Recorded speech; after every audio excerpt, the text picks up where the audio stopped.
Good morning guys, कसे आहात तुम्ही? आय होप तुम्ही खूप मस्त असाल, छान असाल, सुंदर असाल, सुरक्षित असाल आणि माझ्या एका नवीन व्हिडिओमध्ये तुमचं खूप खूप स्वागत आहे. आज आहे बुधवार. ज्ञानेश, आज तुला काय बरं खायचं आहे सांग? आज ज्ञानेशला वडापाव खायचा आहे. वडापाव करण्याचं कारण म्हणजे असं, त्याच्या शाळेमध्ये एका मुलाने म्हणजे त्याच्या फ्रेंडनी वडापाव आणला होता आणि मग दुसऱ्या फ्रेंडने आणला होता. अच्छा, तर ज्ञानेशच्या दुसऱ्या एका अशा फ्रेंडनी म्हणजे त्याच्या क्लासरूममध्ये त्याच्या एका फ्रेंडनी टिफिनला वडापाव आणला होता आणि वडापाव तर होताच, प्लस त्याच्या जोडीला चटणीसुद्धा होती. चटणी नव्हती? अच्छा, सॉस होता. अच्छा, वडापाव आणि सॉस होता. अच्छा, ओके. त्याने सॉस बरोबर वडापाव खाल्ला. ह्या सगळ्या गोष्टी आहेत. त्या ज्ञानेशसुद्धा मला सांगतो, मम्मी आज वडापाव कर ना, मम्मी आज मला पण टिफिनला वडापाव दे ना. तर मुलांच्या या अगदी छोट्या छोट्या गोष्टी असतात आणि मुलांच्या या छोट्या छोट्या गोष्टींकडे आपण लक्ष दिलेच पाहिजे. आणि प्रत्येक मुलाला असं वाटतं की आज माझ्या मम्मीने टिफिनला हे दिलं पाहिजे, टिफिनला ते दिलं पाहिजे. तर या सगळ्या गोष्टी आहेत. आणि दुसरी गोष्ट म्हणजे अशी की पावसाळा आहे. पावसाळ्यामध्ये जर समजा बाहेर पाऊस पडत असेल आणि अशा वेळेला घरामध्ये छान मस्त वडापाव, कांदा भजी, बटाटा भजी जर असं बेत झालं तर किती छान, अप्रतिम असं म्हणता येईल आपल्याला. ह्या सगळ्या गोष्टी आहेत. तेच ज्ञानेशला वडापाव खायचा आहे आणि खूप दिवसापासून ना आणि सगळेजण पावसाळ्यामध्ये आवर्जून कांदा भजी, बटाटा भजी करतात. आणि बाहेर खाण्यापेक्षा समजा आपण घरी अगदी स्वच्छ अशा पद्धतीने समजा आपण कांदा भजी, बटाटा भजी केली तर मुलांना खूपच आवडेल. तर ज्ञानेशला वडापाव खायचा आहे, बाकी मला कांदा भजी आणि बटाटा भजी खायची आहे. तर मग करायचं काय? म्हणून ठरवलं, चला तर आज छान मस्त वडापाव, कांदा भजी, बटाटा भजीचा छान मस्त असा बेत करूया. खरं म्हणजे मला भजीपाव खायचा आहे. कांदा भजीपाव, बटाटा भजीपाव अप्रतिम लागतो आणि चटणीसोबत तर हा बघा, म्हणजे अप्रतिम लागतो. म्हणून ठरवलं की आज आपण छान मस्त असा बेत करूया. तर ह्या सगळ्या गोष्टी आहेत. तेच, चला आता आपण किचनमध्ये जाऊया आणि छान मस्त वडापाव, कांदा भजी, बटाटा भजी करूया. आणि तुम्हाला पूर्ण मी बटाटा भजी करणार आहे आणि कांदा भजी करणार आहे. आणि सगळ्यांनाच माहिती आहे, वडापाव, कांदा भजी, बटाटा भजी सगळ्यांनाच करतात, ते सगळे इझिली घरामध्ये करतात. पण मी करणार आहे, पण मी थोड्या वेगळ्या अशा पद्धतीने करणार आहे. आणि कधी तुम्हाला माहितीच असेल की आपण घरी वडापाव करतो, कांदा भजी करतो, बटाटा भजी करतो, मग त्याला चव का लागत नाही. म्हणजे खूप वेळा असं होतं, कांदा भजी करतात पण ते पूर्ण मऊ होते. तळल्यानंतर जेव्हा थोड्या वेळानं ते मऊ होते, तुम्ही बाहेरची कांदा भजी खात असाल तर ती दिवसभर कडकच्या कडक राहते आणि खाल्ल्याबरोबर एकदम कुरकुरीत लागते. तुम्हाला या व्हिडिओमध्ये खूप साऱ्या अशा छोट्या टिप्स बघायला भेटणार आहे. नक्की बघा. आणि मी कांदा भजी, बटाटा भजी, वडापाव करणार आहे, काही वेगळ्या अशा पद्धतीने करणार आहे. जसं आपण बाहेरचा असं प्रॉपर असा वडापाव खातो, प्रॉपर अशी कांदा भजी खातो आणि प्रॉपर अशी बटाटा भजी खातो, मी तशीच करणार आहे. तर नक्की हा व्हिडिओ शेवटपर्यंत बघा. तर इथे एका बाउलमध्ये मी साधारणपणे 6 बटाटे घेतलेले आहेत. तर हे आपल्याला बॉईल करून घ्यायचे आहेत. तर इथे मी कुकर घेतलेला आहे आणि या कुकरमध्ये आपल्याला हे जे बटाटे आहेत हे ॲड करायचे आहेत. आणि बटाटे ॲड करून झाल्यानंतर यामध्ये आपल्याला आवश्यकतेनुसार पाणी ॲड करायचं आहे. आणि पाणी ॲड करून झाल्यानंतर म्हणजे बटाटे बुडेल एवढे असं आपल्याला पाणी ॲड करायचं आहे. आणि त्यानंतर झाकण लावून घ्यायचं आहे. झाकण लावून घेतल्यानंतर आपल्याला गॅस ऑन करायचा आहे. आणि गॅस ऑन केल्यानंतर आपल्याला मोठ्या गॅसवरती साधारणपणे 4 शिट्ट्या काढून घ्यायच्या आहेत. तर तुम्ही इथे बघू शकता, इथे आपल्याला आलं लसूण मिरची पेस्ट करायची आहे. तर त्यासाठी मी इथे आलं लसूण मिरची आणि कढीपत्ता घेतलेला आहे। हा जो कढीपत्ता आहे हा झाडावरचा कढीपत्ता आहे। त्यानंतर मी ते थोडी कोथिंबीर घेतलेली आहे। तर आपल्या ग्राइंडरच्या भांड्यामध्ये हे सर्व ॲड करून घ्यायचं आहे। तर मी सर्व ॲड केलेलं आहे आणि त्यानंतर सर्वात शेवटी आपल्याला ही कोथिंबीर ॲड करायची आहे आणि ग्राइंड करून घ्यायची आहे। तर इथे तुम्ही बघू शकता, इथे आपण आलं लसूण मिरची कढीपत्ता आणि कोथिंबीर याची छान मस्त पेस्ट तयार करून घेतलेली आहे। आणि मी कोथिंबीर का ॲड केलेली आहे, कारण आपण ही जी बटाट्याची भाजी करणार आहोत त्याला छान मस्त हिरवा कलर येतो। तर इथे मी एक बाउल घेतलेला आहे। त्या बाउलमध्ये मी बेसन पीठ ॲड केलेलं आहे। तर यामध्ये आपल्याला चवीनुसार मीठ ॲड करायचं आहे।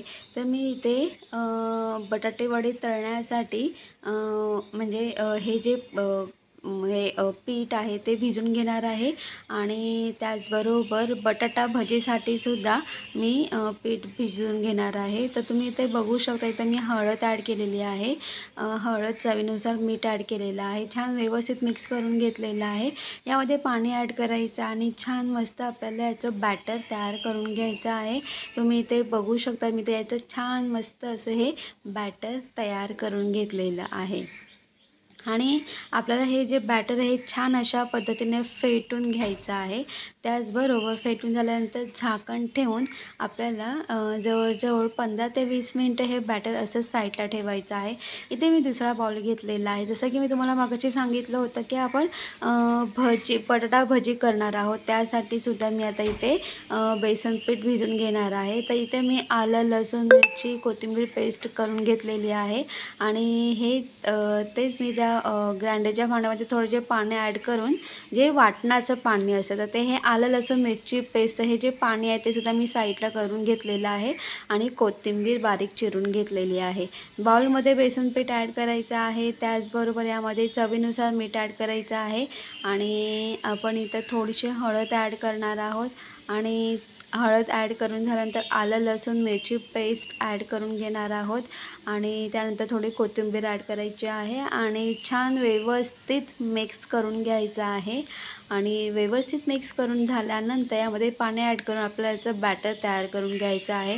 आणि मी नेहमी जेव्हाही आलं लसूण मिरची पेस्ट करते तेव्हा त्यामध्ये त्या ग्राइंडरच्या भांड्यात थोडंसं पाणी टाकून आलं लसूण मिरचीचं जे पाणी आहे, वाटणाचं आपण पाणी बोलतो, तसं आलं लसूण मिरचीचे जे पाणी आहे ते मी नेहमी एका वाटीमध्ये साईडला काढून ठेवते, जेणेकरून ते भाजीमध्ये सुद्धा आपण यूज करू शकतो।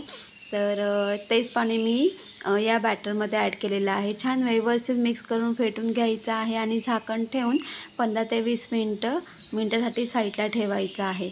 तर तुम्ही इथे बघू शकता, इथे मी बटाटे बॉईल करून झाल्यानंतर छान मस्त सालं काढून स्मॅश करून घेतलेलं आहे। आता आपण फोडणी देणार आहोत। तर इथे मी फ्राय पॅनमध्ये ऑइल ॲड केलेलं आहे।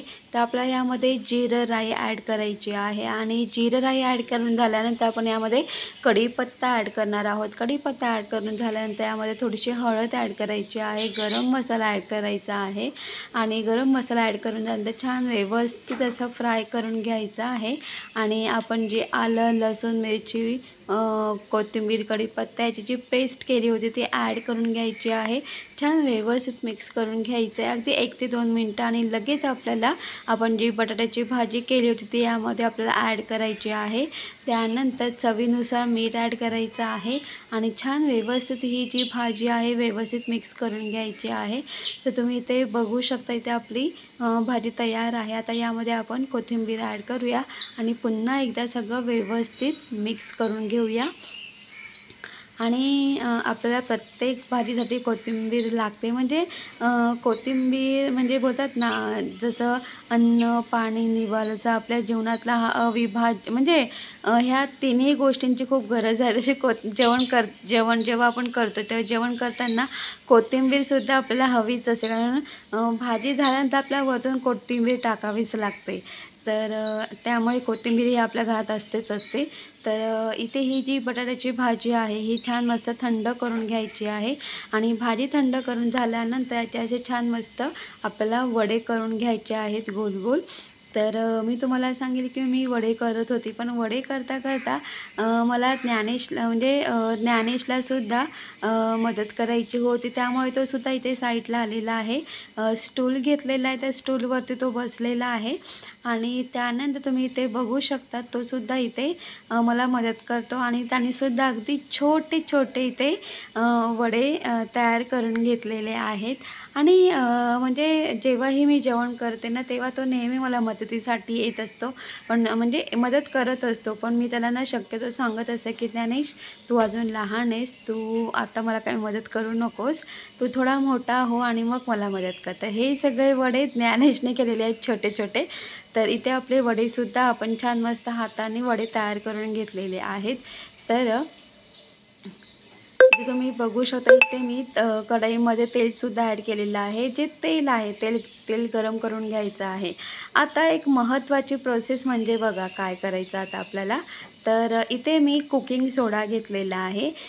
आपण जेव्हा वडे तळण्याच्या अगदी 1-2 मिनटं अगोदर इथे आपल्याला कुकिंग सोडा ॲड करायचा आहे, अगदी एक छोटा चमचा. आणि छान मस्त आपल्याला फेटून घ्यायचं आहे आणि इथे मुळात म्हणजे ज्ञानेशला फेटायचा आहे, तर तो इथे फेटतोय. तर छान अशा पद्धतीनं पूर्णपणे असं फेटून घ्यायचं आहे आणि लगेचच फेटून झाल्यानंतर लगेच आपल्याला वडे तळून घ्यायचे आहेत. आणि काय होतं माहिती आहे, आपले जे वडे आहेत ना, हे खूप छान मस्त असे म्हणजे ते छान असं कुरकुरीत लागतात आणि छान असे जसे बाहेरचे जे बटाटे वडे लागतात सेम तसेच बटाटे वडे तयार होतात. तर इथे मी आधी पोग भजी काढून घेणार आहे, कारण आपण जी चटणी करतो म्हणजे पावाबरोबर जी लाल कलरची जी चटणी असते, ती जी चटणी करतो आपण, तर ती चटणी करणार होतो. त्या चटणीसाठी आपल्याला आधी अशा पद्धतीने आपल्याला ही पोग भजी काढून घ्यायची आहे. तर अगदी छोटी छोटी अशी स्पूनच्या साहाय्याने किंवा तुम्ही हाताच्या साहाय्याने सुद्धा काढू शकतात, पण मी ते स्पूनच्या साहाय्याने अशा पद्धतीने काढून घेतलेली आहे. ही एका प्लेटमध्ये काढून घेऊया आणि आपण यापासूनच आपण चटणी तयार करणार आहोत. आणि हे जे तुम्ही बघा ना, खूप छान मस्त असं कुरकुरीत झालेलं आहे. तर आपल्याला यापासूनच चटणी तयार करायची आहे. तर तुम्ही ते बघू शकता, ते हे जे 2 वडे ते ज्ञानेशनी टाकलेले आहेत. मी त्याला ओरडले, कारण कसं आहे ना, तेल आहे आणि मुलांना या सगळ्या गोष्टीपासून आपण लांबच ठेवायचं असतं. पण तरीसुद्धा ज्ञानेशची खूप म्हणजे खूप एक्साइटमेंट असते त्याची, की त्यालासुद्धा तळायची असतात, पण मी तर नाही तळून देत. तर ह्या सगळ्या गोष्टी आहेत. तर इथे मी हे जे वडे आहेत बेसन पिठामध्ये बुडवून त्यानंतर तेलामध्ये सोडून छान मस्त असे मी तळून घेत आहे. आणि खूप दिवसानंतर मी घरी वडापाव केलेला आहे आणि जसजसे मी वडे तळते तसेच त्यांची भूक वाढत चाललेली आहे. तर त्याला गरम गरम वडापाव खायचा आहे. तर इथे अशा पद्धतीने आपल्याला वडे हलके ब्राऊन होईपर्यंत छान मस्त तळून घ्यायचे आहेत. आणि वडे तळताना थोडं आपल्याला आधी सुरुवातीला गॅस बारीकच ठेवायचा आहे आणि सगळे वडे सोडल्यानंतर मग आपला जो गॅस आहे थोडा मोठा करायचा आहे, अगदी 1 ते 2 मिनटं, आणि छान मस्त तळून घ्यायचे आहेत. आणि पुन्हा आपल्याला गॅस बारीक करायचा आहे आणि हे वडे आहेत, हे वडे काढून घ्यायचे आहेत. तर तुम्ही इथे बघू शकतात की जसे बाहेर आपण वडे खातो, वडापाव खातो, सेम त्या टाईपमध्ये हे वडे तयार झालेले आहेत. आणि ते ज्ञानेशचे छोटे छोटे वडे खूपच छान झालेले आहेत. आणि आणि मलासुद्धा एक ना हे छोटे वडे बघून ना मला छान मस्त एक आयडिया सुचलेली आहे. आपण ना लहान मुलांसाठी असे मिनी वडापाव करू शकतो. तर इथे मी बाकीचे हे जे वडे आहेत ते सुद्धा तळून घेते.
तर आपले वडे तर तळून झालेले आहेत. आता आपण इथे चटणी तयार करायला सुरुवात करूया. इथे मी ग्राइंडरचा भांडा घेतलेला आहे. या ग्राइंडरच्या भांड्यामध्ये हा जो आपण ही जी पोग भजी काढली होती, हा जो चुरा आहे हा ॲड करायचा आहे. आणि यामध्ये आपल्याला लाल तिखट ॲड करायची आहे. मी इथे साधारणपणे 2 चमचे, अगदी छोटे 2 चमचे लाल तिखट ॲड केलेली आहे. आणि चवीनुसार मीठ ॲड करायचं आहे. ऑलरेडी आपण जी पोग भजी काढलेली आहे त्यामध्ये थोडं मीठ असतंच, तर त्यामुळे मीठ अगदी चवीनुसार ॲड करायचं आहे. आणि छान मस्त ग्राइंड करून घ्यायचं आहे. तर तुम्ही इथे बघू शकतात, इथे वडापाव बरोबर जी चटणी असते ती छान चटणी तयार झालेली आहे. तर इथे मी काही मिरच्या घेतलेल्या आहे. या मिरच्यासुद्धा आपल्याला तळून घ्यायच्या आहेत. आणि मिरच्या तळताना जरा लांब राहा. तर तुम्ही इथे बघू शकता, मी झारा घेतलेला आहे आणि अगदी मी त्या झाऱ्यामध्ये मिरच्या टाकून तो झारा आहे तो मी फक्त तेलामध्ये थोडा थोडा डीप करते आणि पुन्हा वरती काढते आहे. नाहीतर ह्या ज्या मिरच्या आहेत त्या अक्षरशः तेलामध्ये फुटतात आणि अक्षरशः तेल आहे तो बाहेर उडतो. याची काळजी घे. त्यामुळे मी झारामध्ये मिरची ॲड करून तळून काढलेली आहे.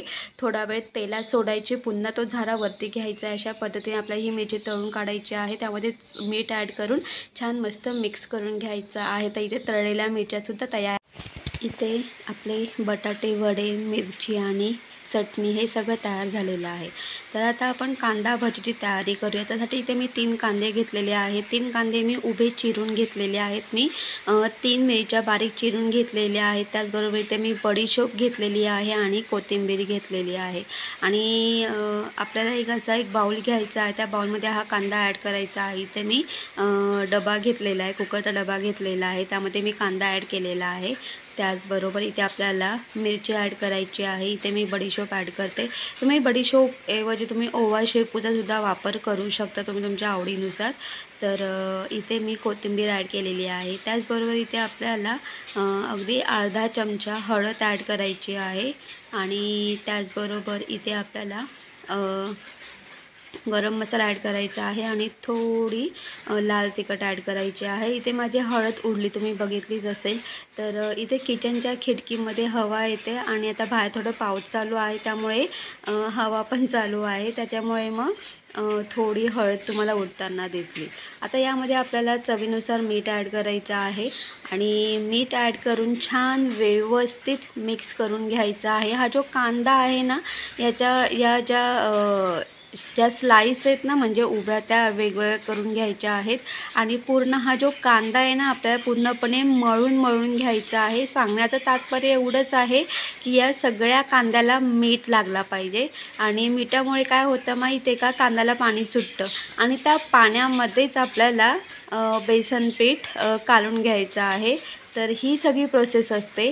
तर आता मी झाकण लावून, तुम्ही बघितलं असेल मी व्यवस्थित मिक्स करून घेतलेलं आहे. झाकण लावून आपल्याला 15 मिनटं हे साईडला ठेवून द्यायचं आहे, म्हणजे कांद्याला छान मस्त पाणी सुटेल.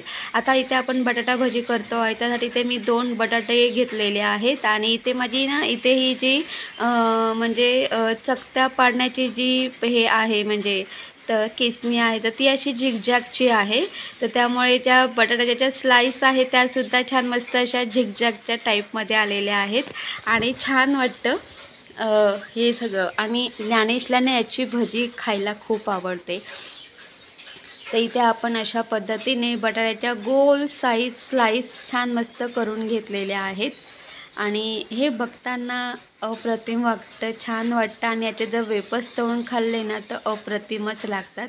तर ह्या सगळ्या गोष्टी आहेत. आणि माझासुद्धा एक छोटासा प्रयत्न असेल की आपण याचेसुद्धा वेपर्स म्हणजे प्रयत्न करूया. तर बघू पुढे मागे कसं काय होईल ते. तर आता 15 मिनटं झालेली आहेत. तर इथे आपण भजीसाठी जे बॅटर तयार केलं होतं त्यामध्ये आपल्याला कुकिंग सोडा ॲड करायचा आहे आणि पूर्ण फेटून घ्यायचं आहे. आणि फेटून घेतल्यानंतर यामध्ये आपल्याला या बॅटरमध्ये एक करून बटाट्याची जी गोल स्लाईस आहे ते ॲड करून आपल्याला भजी काढून घ्यायची आहे. तर मी ते अशा पद्धतीने ही भजी तेलामध्ये सोडून घेणार आहे. आणि आपल्याला अशा पद्धतीने 2 ते 3 स्लाईस बेसन पिठातून बुडून आपल्या तेलामध्ये सोडून घ्यायच्या आहेत. आणि छान हलक्या ब्राऊन होईपर्यंत छान मस्त तळून घ्यायच्या आहेत। आणि मी तुम्हाला सांगले की मी या बेसन म्हणजे हे जे भजीसाठी जे बॅटर भिजवलेलं आहे त्यामध्ये मी आलं लसूण मिरची पेस्ट ॲड केलेली आहे। बाहेर आलं लसूण मिरची पेस्ट अजिबात ॲड करत नाही, कोथिंबीर ॲड करत। माझं सांगण्याचं तात्पर्य एवढंच आहे, जर तुम्ही आलं लसूण मिरची पेस्ट आणि कोथिंबीर ॲड केली तर ही जी बटाटा भजी आहे हिला खूप छान मस्त अशी चव येऊन जाते। आणि दुसरी गोष्ट, तुम्ही ही भजी तुम्ही चपाती बरोबर भाकरी बरोबर खाऊ शकतात। मी आणि ज्ञानेश आम्ही दोघंही, किंवा आई पप्पासुद्धा कधी समजा आईने भजी केली तर आई चपातीमध्ये ही भजी ॲड करून आपल्याला चपातीचा रोल करायचा आहे आणि मग तुम्ही तो चपातीचा रोल खाऊन बघा, अप्रतिम लागतो। सांगू का? कारण यामध्ये आपण आलं लसूण मिरची पेस्ट आणि कोथिंबीर ॲड केलेली आहे, त्यामुळे त्या भजीला एक प्रकारची चव येऊन जाते। तर आता मी ते अशा पद्धतीने सर्व ही जी भजी आहे ती तळून घेते आणि खूप छान मस्त अशी भजी तयार झाली।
तर इथे 15 मिनटं झालेले आहेत। तर तुम्ही इथे बघू शकता, इथे आपण मीठ ॲड केलेलं आहे। तर इथे मी तांदळाचं पीठ आणि बेसन पीठ घेतलेलं आहे। तर मी तुम्हाला सांगेल की आपण यामध्ये मीठ ॲड केलं होतं, त्यामुळे कांद्याला छान मस्त असं पाणी सुटलेलं आहे। तर मी तुम्हाला हा कांदा पिळून दाखवणार आहे, यातून पाणीसुद्धा बाहेर निघतं। बघितलं असेल तर आपल्याला यामध्ये पाण्याचा अजिबात वापर करायचा नाही। कांद्याला जो पाणी सुटलेलं आहे त्या पाण्यातच आपल्याला हे पीठ पूर्णपणे मिक्स करून घ्यायचं आहे। तर इथे मी तांदळाचं पीठ ॲड केलेलं आहे 2 मोठे चमचे। त्यानंतर इथे मी बेसन पीठ ॲड केलेलं आहे। तर मी तुम्हाला सांगितलं की इथे मी चमच्याने बेसन पीठ ॲड करते। तर थोडं थोडं बेसन पीठ ॲड करून आपल्याला छान व्यवस्थित हे मिक्स करून घ्यायचं आहे। थोडं थोडं पीठ ॲड करून, बेसन पीठ ॲड करून छान मस्त मळून घ्यायचं आहे। आणि तुम्हाला जेवढं असं वाटेल की अरे याला अजून पाणी आहे, तसं तुम्ही बेसन पीठ टाकत जा। तर अशा पद्धतीने तुम्ही इथे बघू शकता, इथे मी हे भजीचं जे कांदा भजीसाठी जे म्हणजे बॅटर तयार लागतं ते तयार करून झालेलं आहे। तर हे बॅटर पण नाही बोलू शकत, कारण आपण इथे पाण्याचा अजिबात वापर केलेला नाही। तुम्ही बघू शकता कांदा भजीचं हे खूप छान मस्त म्हणजे तुम्ही बघू शकतात। तर आता ही कांदा भजी आपल्याला तेलामध्ये सोडून घ्यायची आहे, अगदी अशी थोडी थोडी। आणि ही जी कांदा भजी ना गरम गरम खायला अप्रतिम लागते आणि तुम्ही थंड झाल्यानंतरसुद्धा खाऊ शकतात। पण ही थंड झाल्यानंतर छान जशी तशी कुरकुरीत राहते, मऊ होत नाही, हे महत्त्वाचं। आणि मऊ का होत नाही? कारण आपण यामध्ये पाण्याचा अजिबात वापर केलेला नाही। तर ह्या सगळ्या गोष्टी आहेत। तर इथे अशा पद्धतीने आपल्याला ही भजी तेलामध्ये छान मस्त फ्राय म्हणजे तळून घ्यायची आहे आणि पूर्ण ब्राऊन कलर होईपर्यंत ही भजी तळून घ्यायची आहे। आणि तुम्ही इथे बघू शकतात भजीला छान मस्त असा ब्राऊन कलर आलेला आहे। आता म्हणजे ब्राऊन कलर आलेला आहे, ब्राऊन कलरची भजी तळून तयार झालेली आहे। तर आता आपण ही भजी काढून घेऊया। तर आणि ही भजी तळता तळता किंवा तळून झाल्यानंतर तोंडाला असं छान मस्त पाणी सुटले। तुमच्या सुटलं असेल ना? माझ्या सुटलेलं आहे, कारण खूप दिवसानंतर मी ही कांदा भजी करते आणि मला कांदा भजी खूप आवडते। माझी कांदा भजी खूप फेवरेट आहे।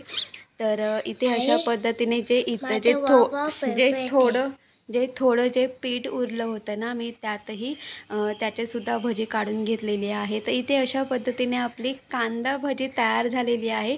आणि तुम्ही इथे बघू शकता ही जी कांदा भजी ही खूप छान मस्त अशी कुरकुरीत आहे आणि खूप अशी कडक आहे, मऊ अजिबात होणार नाही. ही कांदा भजी तुम्ही पावाबरोबर खाऊ शकतात किंवा चहाबरोबर. चहा आणि कांदा भजी अप्रतिम लागते.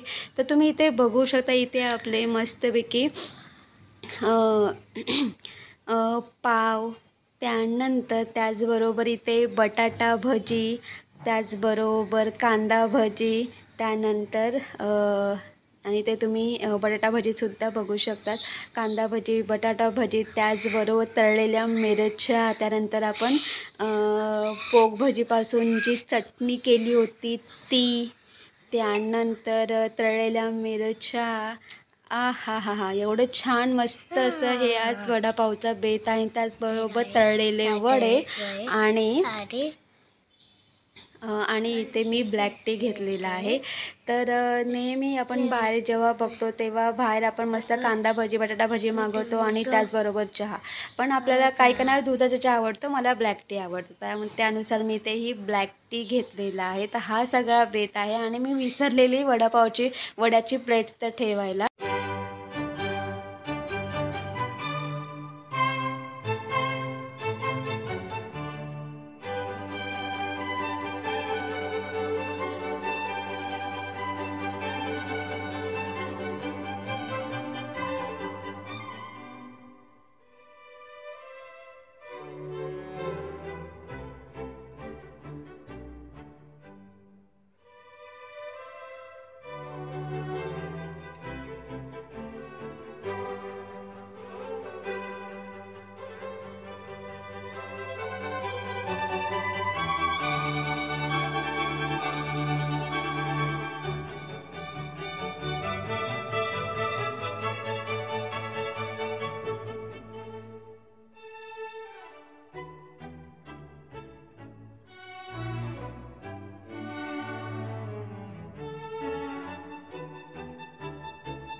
तर तुम्ही बघितलंच असेल, आपण छान मस्त वडापाव, त्यानंतर कांदा भजी, बटाटा भजी केलेली आहे आणि वडापावसोबत जी चटणी असते ती सुद्धा केलेली आहे, अगदी सिंपल अशा पद्धतीने.